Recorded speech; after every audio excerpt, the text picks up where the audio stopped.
Yo and hello everybody, welcome and welcome back. I don't know why, I just feel like switching it up. It is Thursday, it's rainy out here, and I didn't want to do this in the car, but I've been so busy at home. We're getting ready to go on vacation. We're leaving on Sunday and flying out to Colorado and spending 5 days there. So it's pretty hectic at my house. I'm hoping to sit down and make some videos with Blake tonight or tomorrow, but I wanted to do this last recap and I just wasn't finding the time.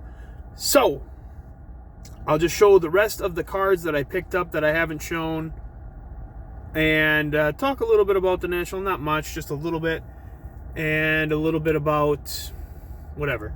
So anyways, I did find a couple boxes that were like some vintage value boxes, and I picked up some oddball stuff. So this is like, I believe this is 1970, I think, Fleer. World Series card, 1925 World Series, Walter Johnson. So I thought that was kind of neat. Picked that up. I can't remember the year on these things. 66 possibly. This is one of the transfers, tattoos, or whatever you want to call them. Jimmy Hall was an all-star outfielder for the Twins. And then I got one of these 1969. There's a chunk of shit on here. 1969 Decals. I wanted to put these in card savers, but they're so thin that you can't really get them in there without bending them. So got one of those. I thought that was pretty neat. Found a Harmon that I needed, a 1968 RBI leaders. Yaz, Harmon, and Frank Robinson all on one card. One beautiful 68 tops. 3 Hall of Famers. And then one guy had a whole row of Kirby's, and I dug through them and I only found one in there that I needed. I thought it was a tad overpriced, but I dug in there and dug through it all, so I figured I might as well. I kind of have to buy it, right? So I didn't pay sticker price on anything that I bought, but except for dollar cards. So this is a 1993 Humpty Dumpty little mini card, still in the cellophane wrapper. Humpty Dumpty. So I thought that was kind of cool. This was actually my first purchase of the National, and I was standing online in the Panini customer service when Big D for Life sent me a picture of it, and I told him an offer of what I would pay. He picked it up. So it's a 63 Zoilo Versailles,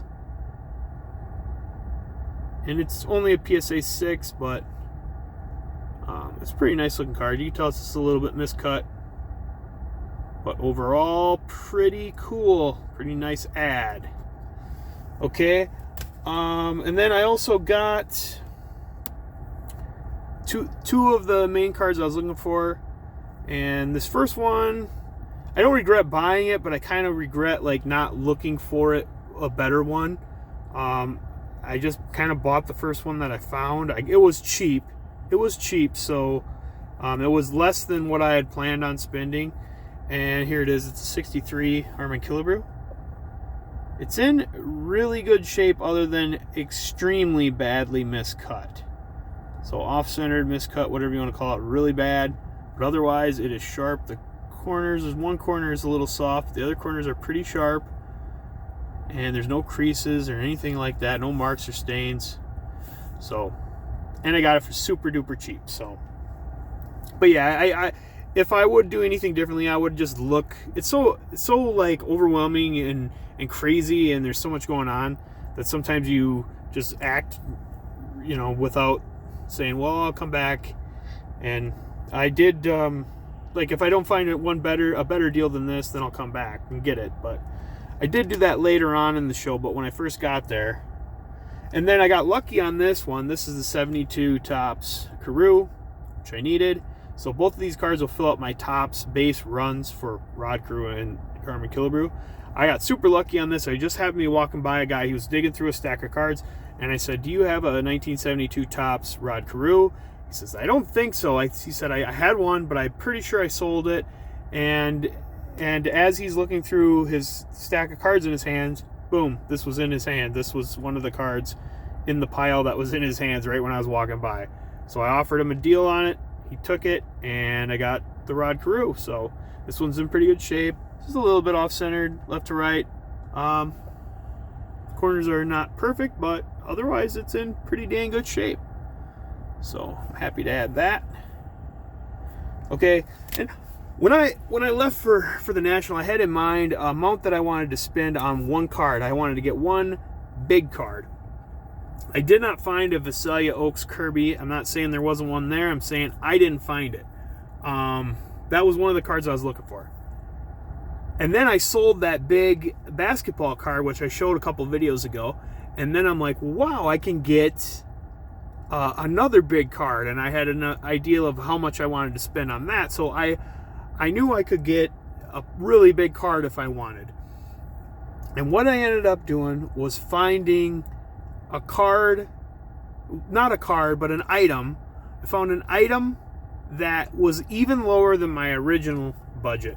So that's how I was able to get what I wanted and still come home with more money than I left with, because the item I found was affordable and I liked it, and and it's not forever. It might not be for everybody, but for me and what I do and how I collect, it's perfect, and it's just as good as a card that's twice the amount as this item. So, and I was able to bundle the item that I wanted with another item and get them both for less than what I wanted to spend on one card. And the first one is this Perez Steel Rod Carew autograph. So this one's not authenticated, but I've seen Rod Carew's autograph, and this is legit, so I'm pretty certain it's legit. And happy to add a Perez Steel. Anytime you add a Perez Steel, it's a good day. So we got a Rod Carew, so it's PC. And then the last item, I wanted to add a new Hall of Famer autograph, and I wanted it to be a big one, a big name. So I got this one, and it's JSA certified. And it is on one of these first day issue envelopes or cachets or whatever you want to call it. So I'll just turn around and show you who it is. Boom. So now I have a Hank Aaron autograph in my collection. Super happy to add this at a really great price. You know, it's probably less than half the price I would have paid for an on-card playing days card. And I really didn't. I did see a couple of his autographs on like modern cards, but they didn't really speak to me. And I thought this was really cool, and I thought that this is something that fits in to my collection and what I collect. So picked it up, got a good deal on it, and really happy with it. So them were all of my pickups. Blake will be showing off some more of his pickups if we ever get to sit down and make a video. So I'm kind of just a little channel update is I'm going to be on vacation next week. I'm going to try to unplug from social media as much as I can. So I'm probably not going to be watching videos. I'm not going to be on the Facebook groups. I'm not going to be making any content. If I make enough content, you might see a video drop here and there. But if I'm able to make enough the next 2 days. But yeah, I'm going to kind of be missing in action here for a little while. When I come back, I have been thinking of a giveaway that I want to do, and hopefully I'll be able to do that late August, early September, and that should be pretty cool and pretty fun. As far as the National, I've already talked about it. Everybody's already talked about it. They've talked it to death. But I just want to say this. If you're watching and you have not been to the National Sports Collectors Convention, you have to go. It is a must go at least one time. I mean, I don't know when I'm going to go again.